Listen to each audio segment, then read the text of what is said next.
Good afternoon, everybody. I'm Asaf Ramarowski. I am the Executive Director of SPME and ASMIA, and it is my pleasure to once again welcome you to our webinar series show. This afternoon, we have the privilege and opportunity to talk to our friend and colleague, David Menashri. David Menashri is one of the foremost experts when it comes to Iran. He's been studying Iran and Iranian Shiism for decades. Nobody is better to talk to when it comes to the issues as it relates to Iran today.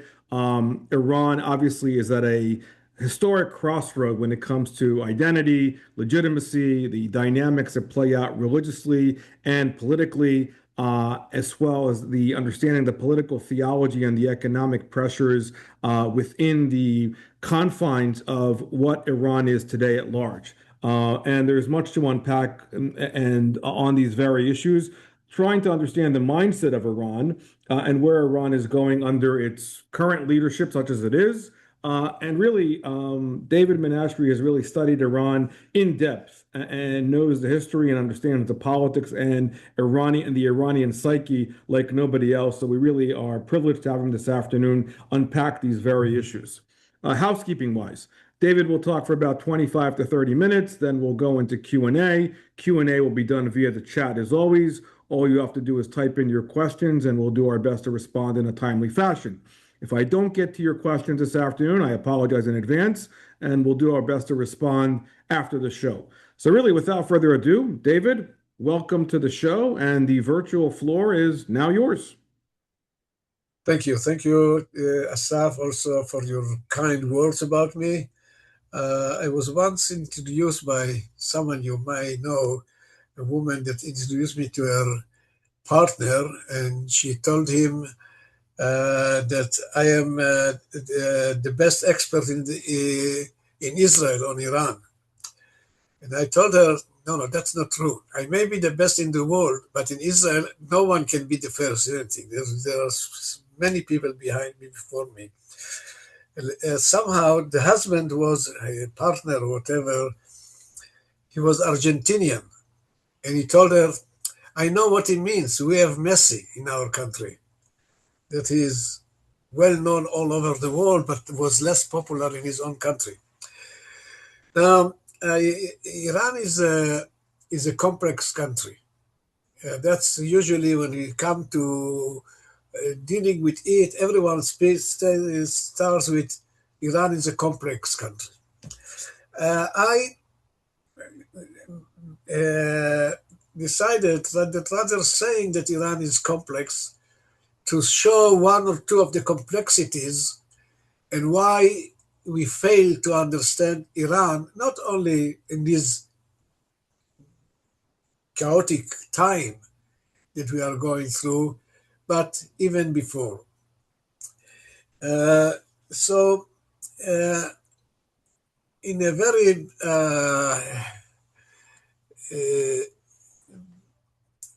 important speech before your time in 1938, Churchill spoke about Soviet Union and its foreign policy. And he said what I better use his wording than myself. He said that Russia is a riddle wrapped in mystery inside an enigma. And I think I understand him, because it's very difficult to penetrate and understand this country. But Churchill was very nice to give us a key to understand Russia or Soviet Union. And he said, the key that I'll give you is national interest. At the end, it comes to the interests of the country, and they can be radical or can be less radical, but when there is pressure, and so they will somehow have to decide to come to the right decision. What we see in Iran, that even if the situation is so bad, a national interest still calls for some kind of moderation. We don't see him going this way, at least not until now. So what they tell you about Iran, Iran is not what people think. Let me get as a kind of introduction and give you the framework of our speech. I heard a nice story from a friend from Tehran University, speaking with him about the complexity and the inability to understand Iran. And he told me a story like this, that an Iranian who has long lived in the States comes to visit his homeland in Tehran. And he asked his friend, well, where can I find cigarettes? Where can I buy cigarettes? Alluding that Iranians are really heavy smokers. And his friend told him, you want to buy cigarettes? No problem. Let's go to the mosque. And he wonders, is the mosque is place for buying and selling? And he tells him, why to go to the mosque? So the friend tells him, he says, it's not place for buying cigarettes. He tells him, you want, so what you want to do? So he asked him to, the friend, the Iranian said, take me to Tehran University. So he said, because he said the mosque is place for clerics, for pious people.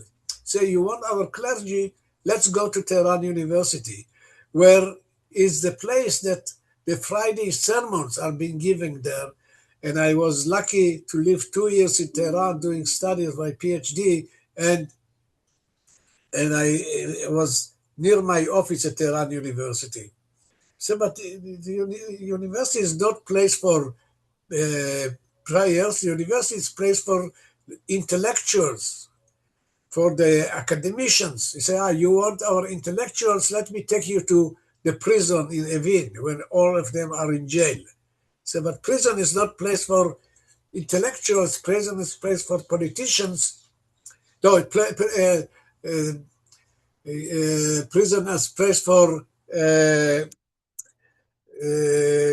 thieves and all kind of criminals. You say, you want our criminals? Let's take you to the government. So government is not place for criminals, it's for politicians. Or in this case, I told you, let's go to the mosque. Our politicians now are all from the clergy. So if you follow these, you can see that what you see in Iran, to be more serious, is not what it's not the whole truth. To begin with, I want to say 2-3 points as preliminary to understand Iran. We all speak about the Islamic regime, Islamic revolution, Islamic everything. In what sense the Islamic revolution was Islamic? In terms of its ideology, in terms of what people wanted. So I can tell you, as someone who lived in Iran just prior to the revolution, the people went to the revolution not because they desired to live in Islamic revolution, Islamic republic. They went to the revolution because they wanted to achieve 2 things, which are the goals of every big revolution: social justice and political justice. Put differently, they wanted to have freedom and bread. You are Americans. One of my talks in the United States, they asked me, but the American Revolution was not about bread and economics. So, well, but one of the slogans was the Tea Party, no taxation without representation. It's exactly the same. You go to change a regime to satisfy what is more important for you, and what most important for the Iranians was not to establish Islamic regime. When we see today in Iran, in polls, in statistics from their own government, they say that 80% of the people are not happy under the Islamic revolution, And 65% of the people, mostly the young people, want to have to separate religion and state. So in terms of the goals of the revolution, it was not religious. It became a revolution that brought to power an Islamic regime. But this was not the initial intention of the people. And then what about the ideology? Well, there was a whole discussion how you understand Islam today. And there are different groups in Iran who have different ideas about what is the real interpretation of Islam. You know, they don't say the translation of the Quran. There is no translation of the Quran. There is interpretation of Quran. But the interpretation changed over the ages. Not every day, but it changed. And one of the leading Iranian intellectuals at that time, very supportive of the revolution initially, and now he's in the United States in exile, he said, there is one Islam, no doubt about it. There is one Judaism, there is one Islam, there is one Christianity, but we don't live today as Muslims by what Islam used to be in the 7th century. We live today with our interpretation of the Islamic law today from the law of the past. And he said, interpretations vary. And he also, I quoted Churchill for something, and this is Churchill the Persian. He gave us another indication. And he says, Abdul Karim Soroush, there is no one interpretation of Islam. There is no one that is better than the other. There is no final interpretation of Islam, and there can be no official interpretation of Islam. Namely, even if an Islamic regime, Ayatollah Khomeini, Khamenei, whoever, they cannot tell you this is the only interpretation of Islam. Why? Because that's what I think. That's not the way. And now you can understand why he had to leave the country. So when we look at the policy of Iran from the beginning, from day one, they were somewhat pragmatic. Pragmatic, it doesn't mean that they are moderates. It means that when there is a clash between your ideology and the reality of life, you have to go with the interest. I'll give you an example or two. The very popular Persian Gulf today, the Arab call it Al-Khalij al-Arabi, the Arab Gulf. Iranians call it the Persian Gulf. It was all over ages. There are some disagreements with them. How the Iranian regime calls the Gulf? It's called it the Persian Gulf, which is a nationalistic. And when there was an Ayatollah in Iran who suggested to Khomeini in 1979, when just came to power, let's solve the problem with the Arabs. Let's call it the Khalij, the Gulf of the Muslims. Khomeini didn't agree. And then you have banks in Iran today. If you don't pay them interest, they won't deposit their money in the bank. They will put it under the carpets. Now, in Islam, like in Judaism, interest in the banks is not allowed. So what? They don't give loan, they don't give interest? They do, but they call it a different name.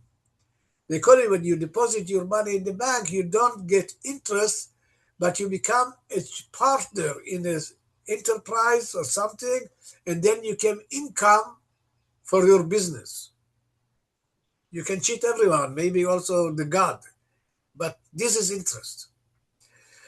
The Islamic constitution, and going to the beginning in 79, The constitution said that the president of Iran must be a Persian Shiite.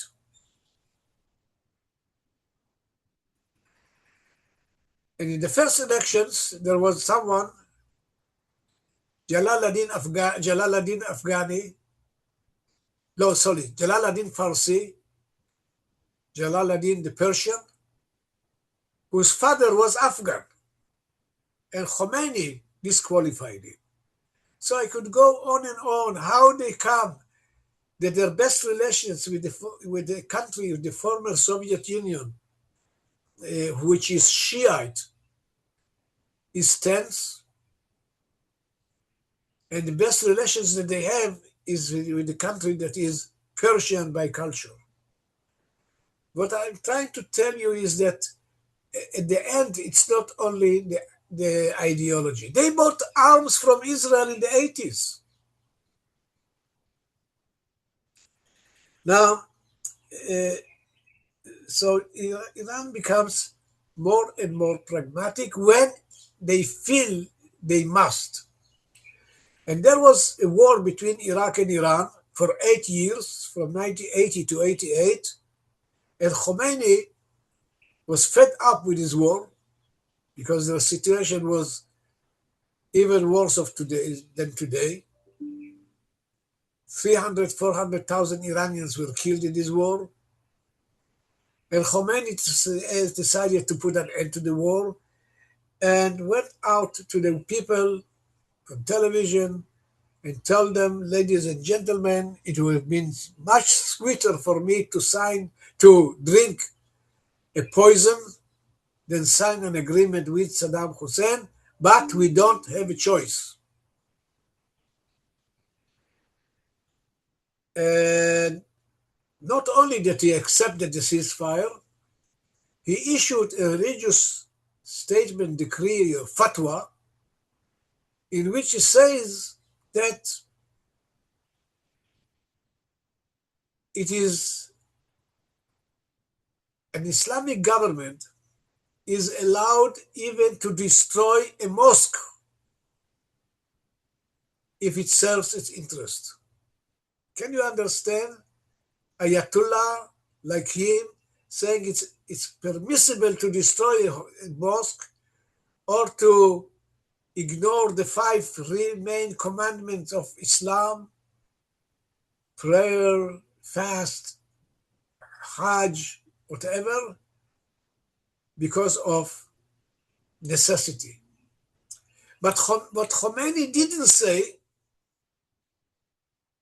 whose interest decides the policy, who interest of whom, and who makes the decision. Is it the interest of Islam? Is it the interest of the Islamic regime? It is the interest of the government? Is it the interest of the supreme leader? When it comes to the supreme leader, in 2013, he decided that enough is enough. He has to go and sign an agreement with the Americans about the nuclear deal that in 2015 became the JCPOA that Iran accepted. And between 2015 and 2018, Iran did not work on its nuclear program. They were faithful to their agreement. Then in 2018, President Trump, in his first term, decided to withdraw from the nuclear agreement. And since then, Iran rushed into this program of nuclearization.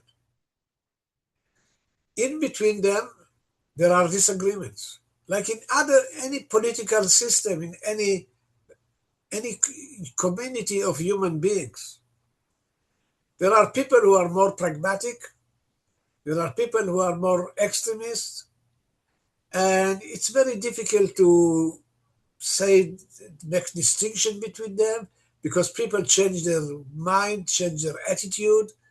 But all in all, there are the more extremist, radical, devoted to their Islam, and there are more people, other people, who are more pragmatic, like the President Pezeshkian.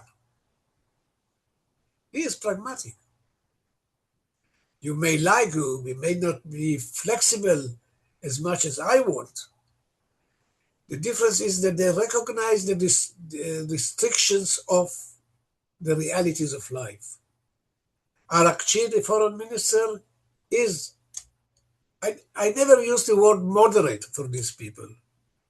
They are more pragmatic. Now, again, going back to the question of why Iran is such a complex country, why we fail again and again in understanding it.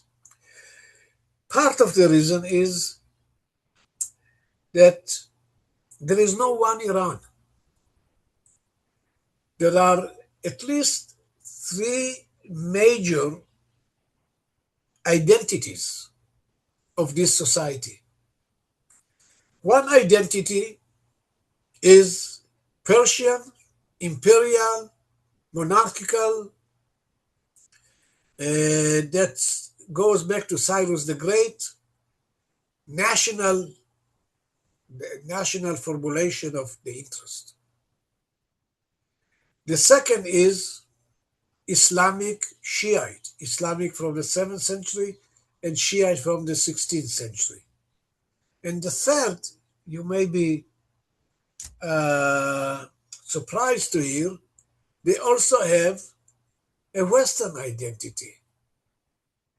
Over 200 years of being exposed to imperialism, colonialism, foreign intervention, their young people studied in American universities or other Western universities.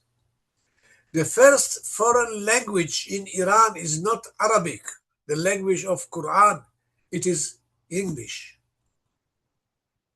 And they now celebrate Halloween.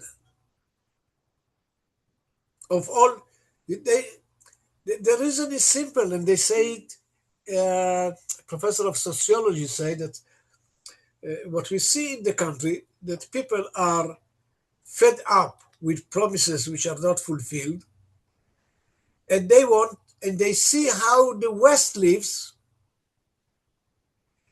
And one student said, it is maybe true that America is the land of the Satan, but we also say that it is the land of liberties and welfare.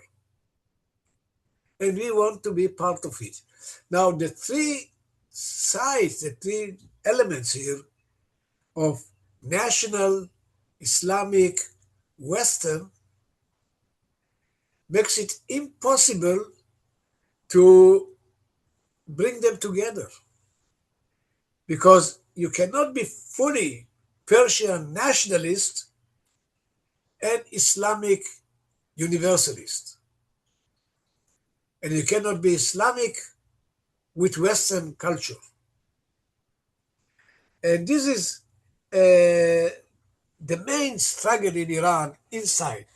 I'm telling you about the inside because we will discuss maybe implications of the war and the war later on in the discussion, but it's important for me to make these questions clear. So the Shah was moving the people to the legacy of the Iranian, the Persian Empire. Khomeini pushed them to the other direction, to forget about the Shah, to forget about the legacy, or the great legacy of Persian culture, and accept only Islam. And between them, this struggle continues. What we see recently, that Iran, and it's recently, I mean, before the war, but very in powerful way since the war.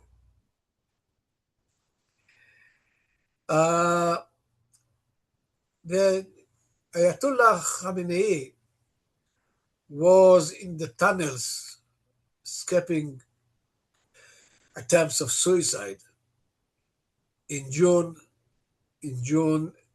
2025. It so happened that when he got from out, the first day was the holiest day in Shiite calendar. They call it Ashura. It comes from the word Ashra, in Hebrew Eser. It's the 10th day of the first month of the year in Islamic calendar. People who know something at least about Judaism know that we have another Jewishly important day on the 10th day of the first month of the year, which is Yom Kippur. They are not the same, but they are, in terms of their power in society and the identification of people, these are the strongest emotional, religious day of the year. Now, why the Ashura is so important? Because in the day, the 10th day of the month of Muharram, in the year 680, go back 680, 14 centuries, there was the struggle from which the contention between Shiites and Sunnis emerged when the leading figures in Shiite Islam, the family of the Prophet Muhammad, were killed and the Sunnis prevailed. And this is a mourning day. I don't know if you have seen the procession of the Ashura. They beat themselves with iron chains, and cry and weep. There is a phrase in Arabic, they say that it's touching, like like when you see the Shiites cry. Really very touching. They are attached to this legacy. And now Khamenei comes to this mosque in his compound. He sits on the chair. Other people sit on the street, on the floor, and he calls they have something, eologist, someone who is singing and saying all the eulogy about his people killed. And this man went to listen to Khamenei, comes back, and he said, my friends, the supreme leader, Ayatollah Khamenei, the father, asked me to sing for you the song that he likes, Ey Iran. When I heard it, I almost, fell to the floor. Khamenei asked to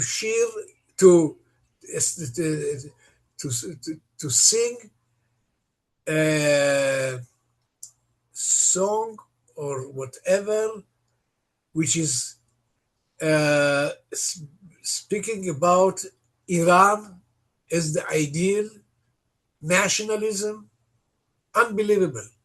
This song, Ey Iran, if you want to hear it, you must go to Los Angeles, Beverly Hills, where the Jews of Iran have gatherings.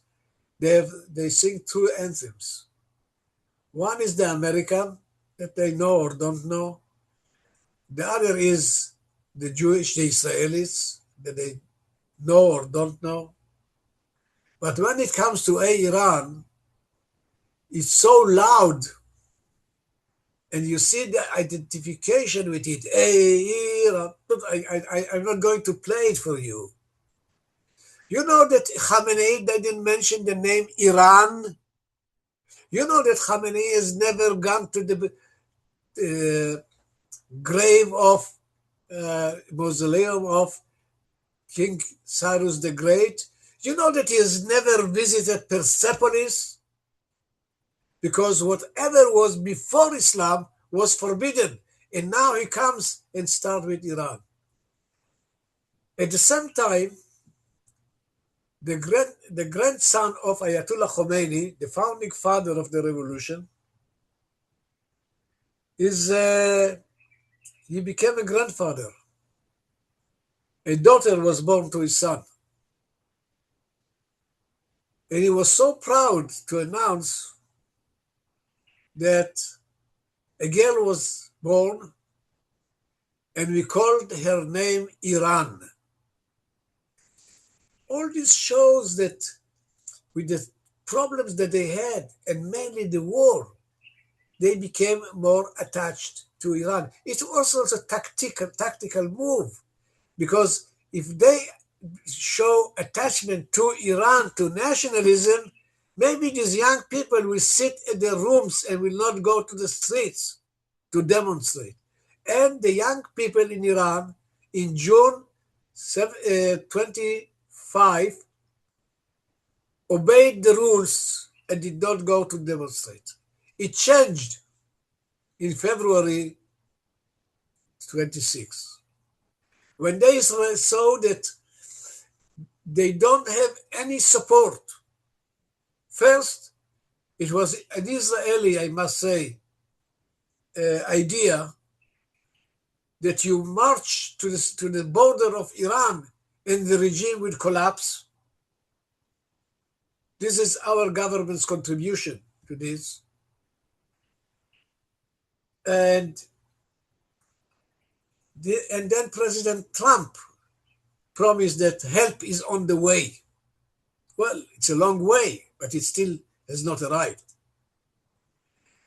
So the people are frustrated. And I know that people see the son of the Shah appearing there. And I know that my Iranian friend will not be happy to hear what I say. I don't think that he has a chance to come after. People don't go to revolution to bring back the old regime, not even as in transitional way. Now,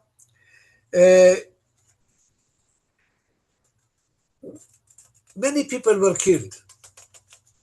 First and foremost by this terrible regime in Iran that killed tens of thousands of its own people just for going to the streets and demonstrating peacefully. Just for this massacre. This regime does not have any right to exist. And when they don't have mercy on their own children, why should I believe that they will have mercy on my children? And our children, well, I'll give you, it's recorded, but it's okay. It's recorded in other places. My grandson went to the army just before the war in October 6th. And before he finished his training, he went to the front. Last week, he finished his service. I don't know how many months it is, more than 2.5 years. 2.5 years and the wars go on. It's not one front. There is no any, when President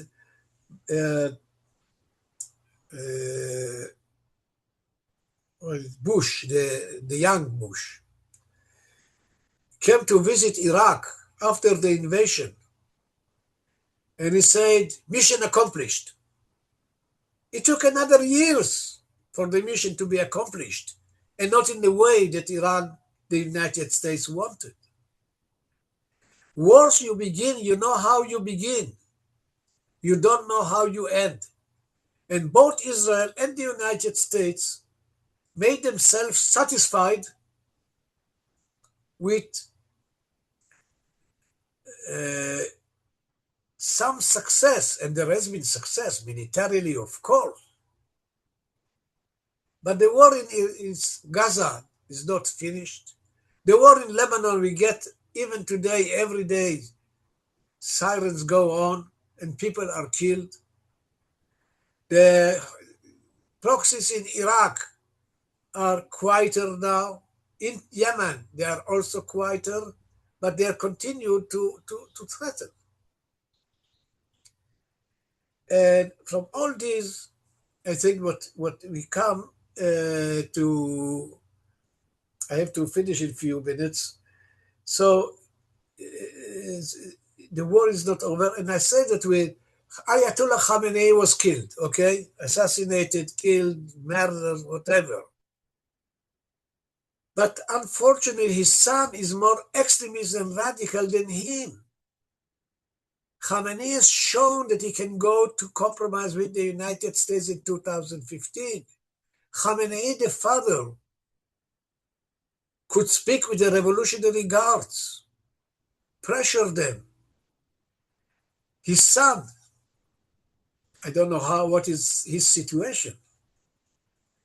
Someone asked me the other day, are there people who see them? I said, well, at least the doctors see him.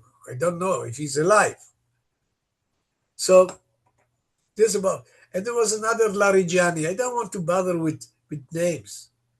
Larijani was relatively modest. Ideologically, he was extremist. There are three brothers, Larijani. They call them the Kennedy brothers of Iran. Very powerful. He is not there. Okay, who replaced him? Very extremist.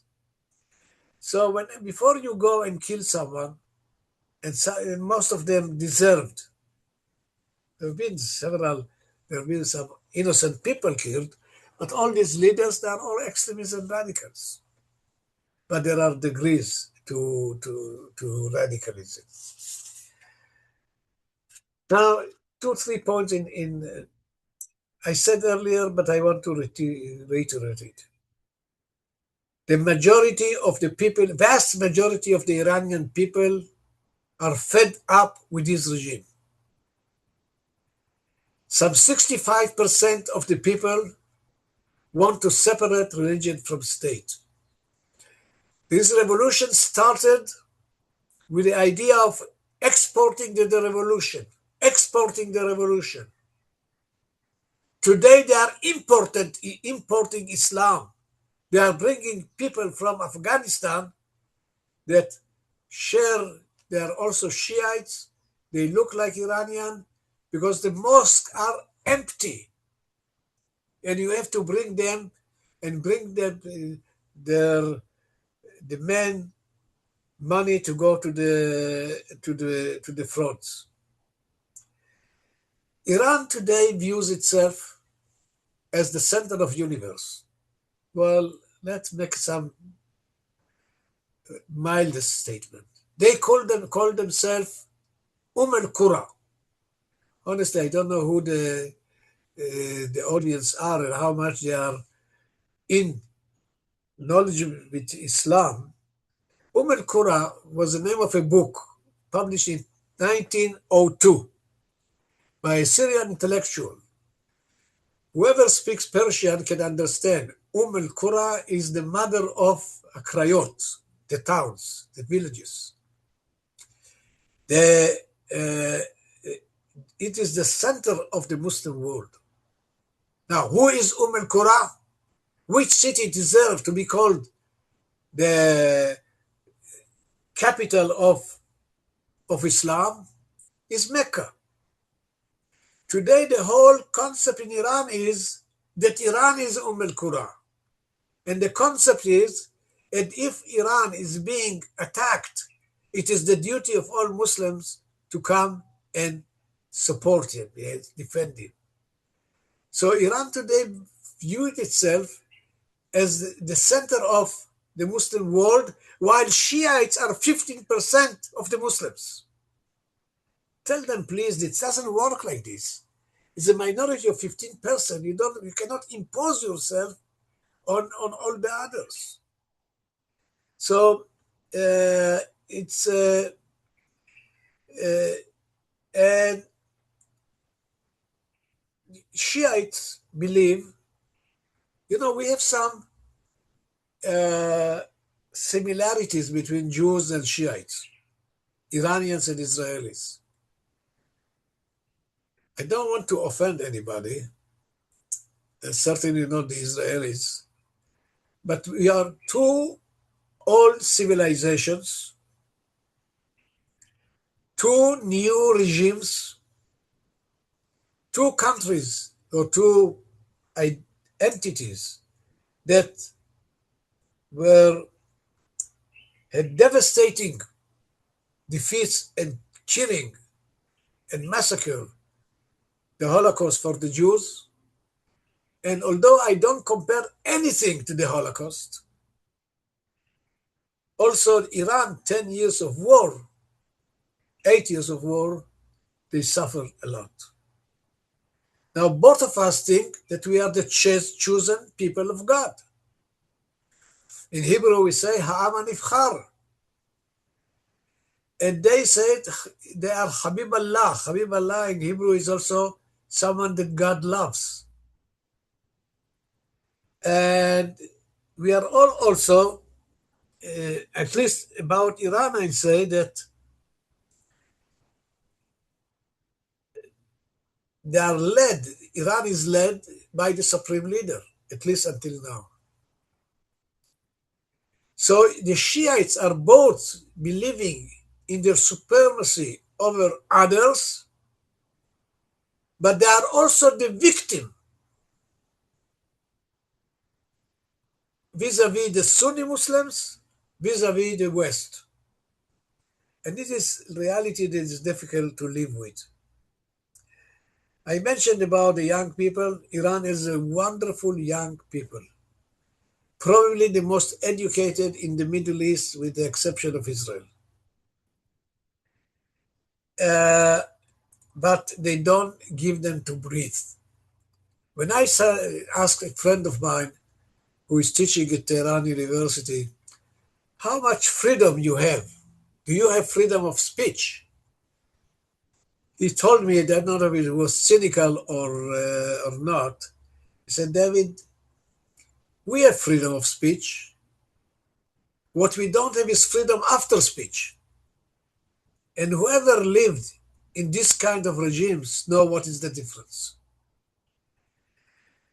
And I started saying that the goal was freedom and welfare.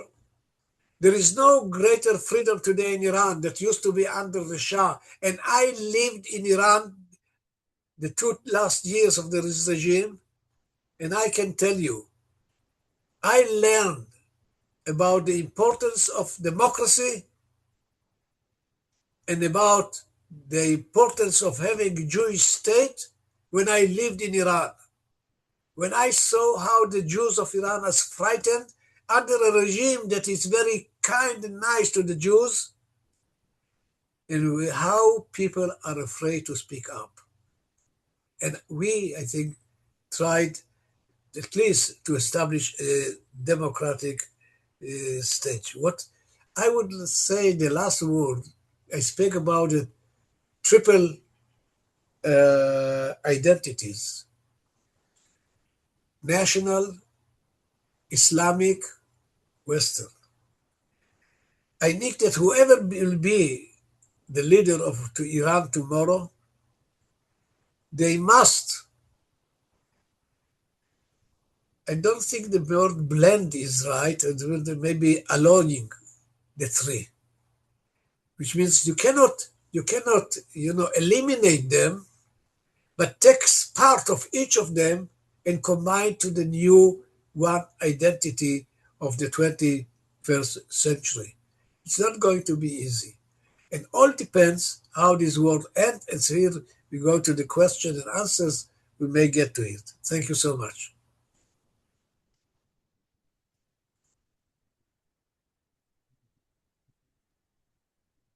Hey, you are back. Back. David, thank you for that thorough and rich history that we all need to hear and understand when it comes to Iran and especially when it comes to Iran today. We have a lot of questions. I have questions. I know Alex has questions.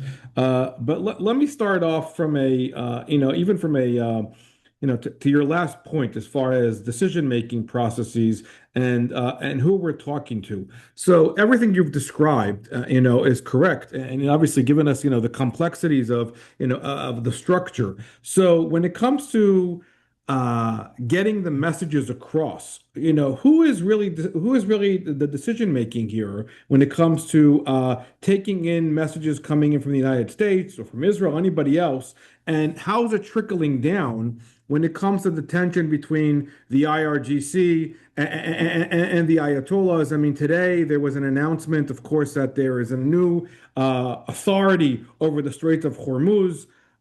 So when messages are coming across, who should they be going to, and how are they getting really trickling down? I spoke earlier in my talk about these divisions within the hierarchy of power.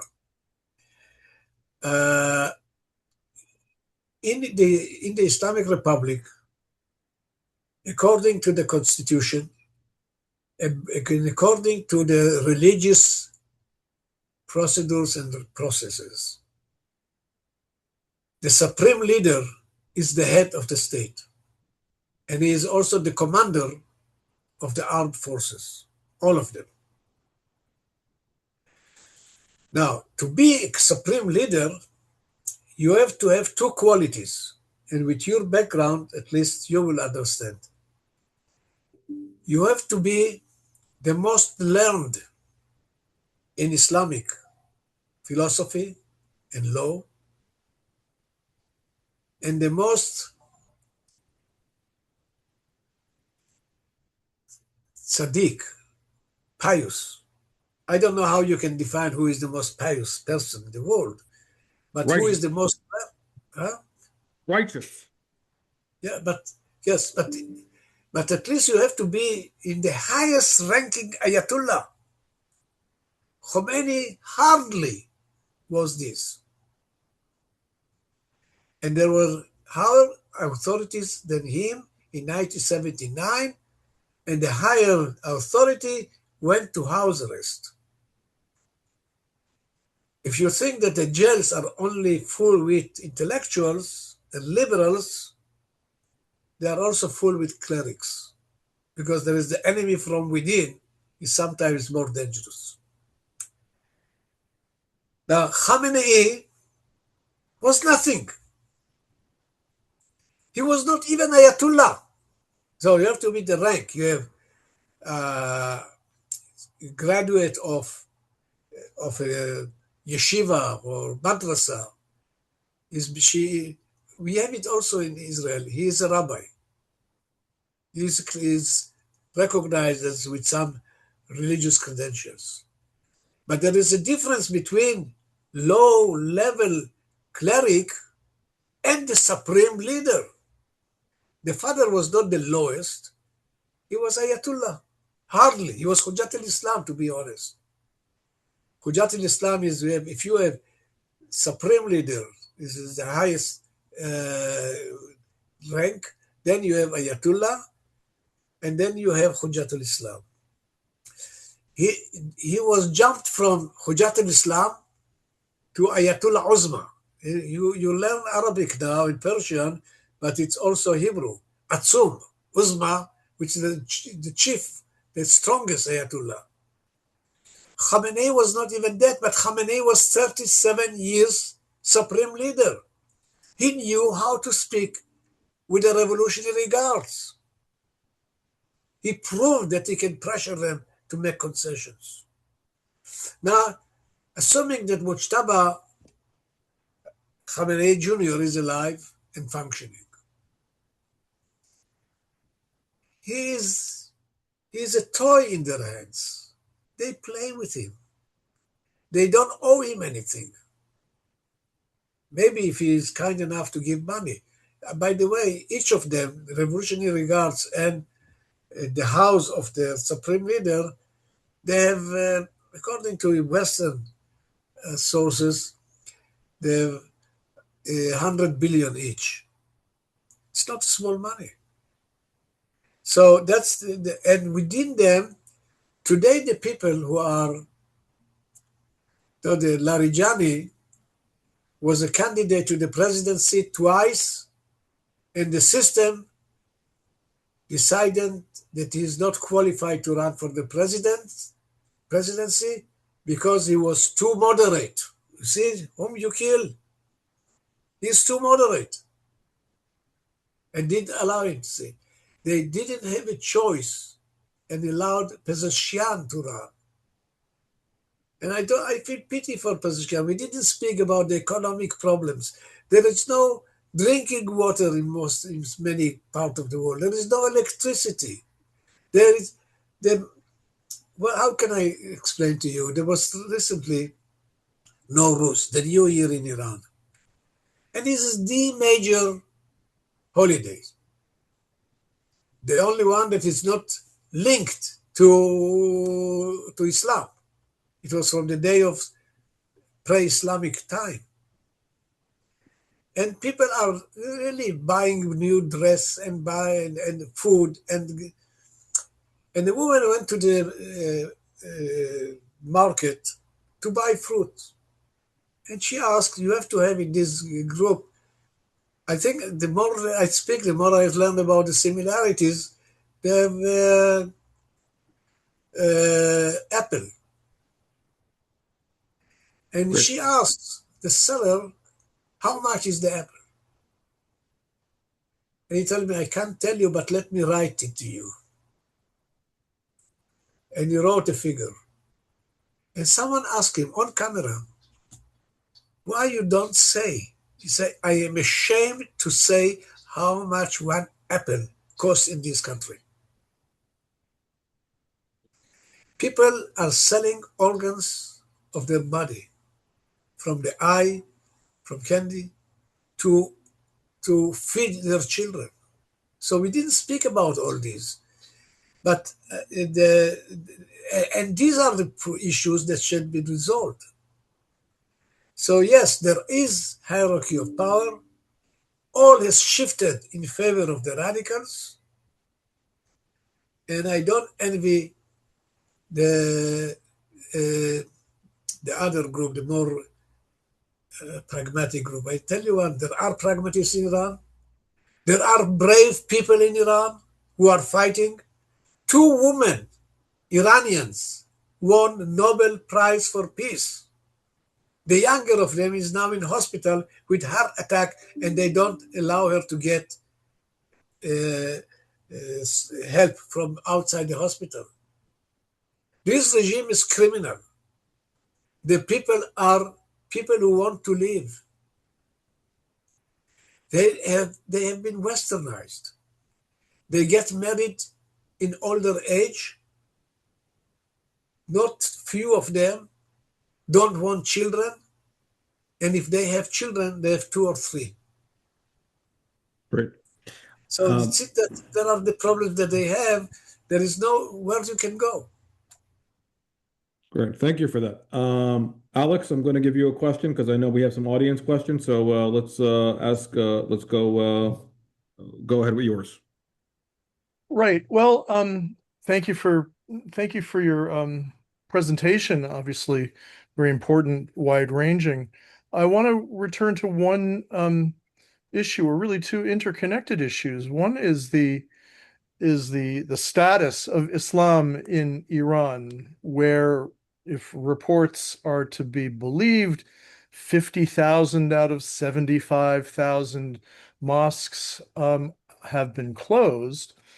But regardless, there's an of the precise number, there's another, I think, even more important figure to discuss, and that's the birth rate, which is far below replacement, running now at about 1.5%, meaning that after the middle of this century, the Iranian population will age rapidly and then start to drop, much as it has in Europe, much as it has in China and in other places. Are these things connected? Is there a connection between the declining place of Islam in Iranian society and the declining willingness of Iranians to actually invest in the future and have children? Yeah, maybe just a comment which is not related, and come back to it. I remember myself saying in 79, when the Islamic regime came to power and the Shah was forced out of the country. He said, and I wrote about it, this regime will make the Shah look good. And that's what's happening. And it's part of this support for his son.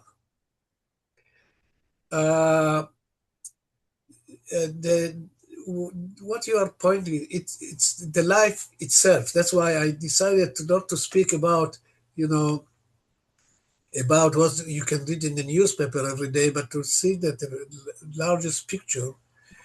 And yes, there was a huge campaign in Iran by the Shah to block the popular or the number of children and the growth of society.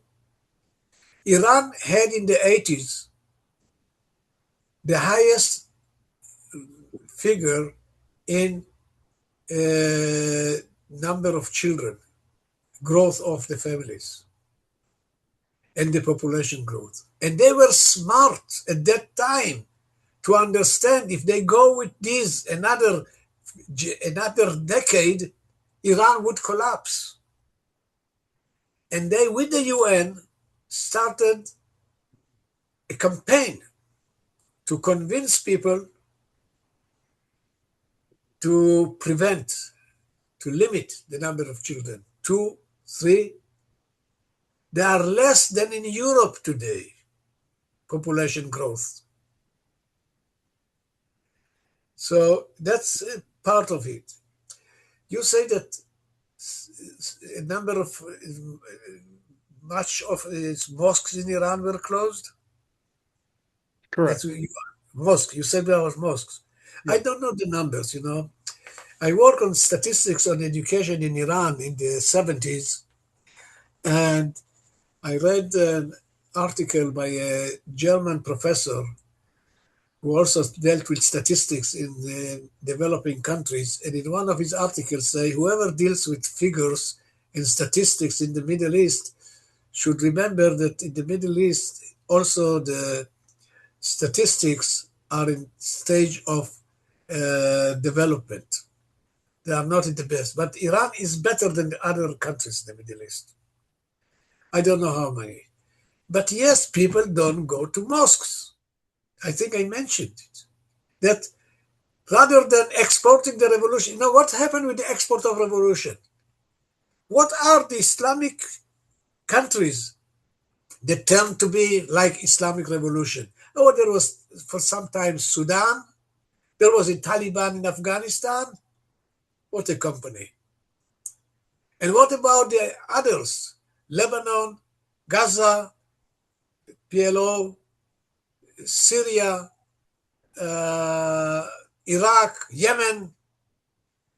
Did they join Iran because of the attraction of the Islamic revolution? Forget about it. They need the money and arms. They come to them because in all these countries that I mentioned, the central regime collapsed. And the collapse of Lebanon allowed Hezbollah to emerge, and the collapse of PLO, wherever in Gaza, opened the door for Hamas. The collapse of Saddam Hussein brought the Shiites groups or military groups there, and collapse of Yemen. Is it convincing enough to tell you how attractive is this revolution? It's not attractive at all. Least of all, it's not attractive to its own people. So, what is my hope about Iran? The young people. And I think that not before long, these people will wake up, they don't have a choice, and will take their destiny into their hands. And that's why the regime was fast to smash this movement earlier this year. They are afraid. They are afraid because they cannot stand in front of the people. One more point. There was an article in Pragmatic newspaper in which an Ayatollah wrote an article and warned the youth in Iran to obey the right Islam and not to cross certain red lines. A young student, I don't know him, but professors learn from the students, sometimes even more than students learn from us. And this young student wrote in the article back, he said, Pedar Jama'e Javanas, father. Pedar in Persian is father, the society is young. And we want to have good life. You tell us to obey true Islam. How many Islams are at all? Which one of them is true and which of them is false? And who decides? And he's saying at the punchline at the end is, the problem is that you, the radical extremist clerics, in a one-way street, you are driving against the flow of traffic. So that's the picture that I see. They are a small group, they are against the flow of traffic, but they are armed. And that's the problem of the young people in Iran. David, thank you for everything you've shared with us this afternoon. Unfortunately, our time is up. I know we did not get to all the rest of the questions, and there's a lot more to unpack, and everything is developing on a day-to-day basis here, an hourly basis. And obviously, nobody has the richness and the wide range of knowledge like you do. So really, I want to thank you again for taking the time to unpack all of this for us. Hopefully, you can come back and discuss more. But I want to thank you as always for taking the time to talk to us. I want to thank Alex for joining me as always, and of course everybody who joined us this afternoon. Be on the lookout for future webinars. Obviously, there's these things are changing on a day-to-day basis, and there's a lot to unpack, and we're going to be here to do that for you. So, David, thank you for taking the time again. Let's be on the lookout for future webinars, and obviously we know we're going to see you in person in Washington, and so we'll get to see you in person as well, and you'll be able to talk more about that as we get closer to November. Thank you both, and I want to thank the audience that I didn't see them.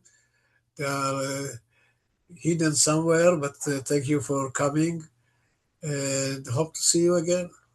Great. Thank you all, and Thanks have a good day. much. Thank you.